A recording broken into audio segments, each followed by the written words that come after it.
প্রথমে তোমাদের একটি ভিডিও দেখাবো, তারপরে ভিডিওটি সবচেয়ে ফানি কমেন্টগুলি পড়ে শোনাবো।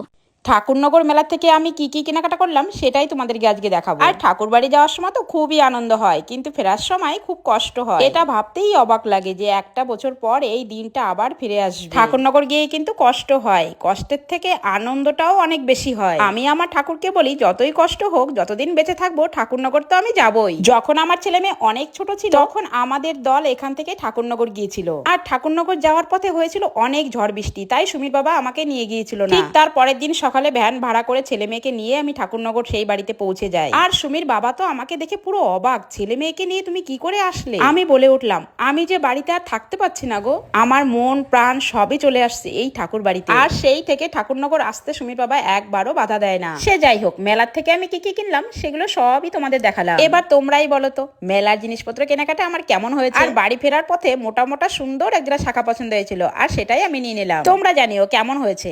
चलिए शुरू करते हैं। আমার মতো কাকিমার রচনা শুনতে ভালোবাসো? আমি বলুম না, আমার শরম করে। বলছি কাকিমা, প্লাস্টিকের ছোট দোকান খুলে ফেলুন। प्यारी समझ गई। কাকিমা তো ভালোই পারেন রচনা লিখতে।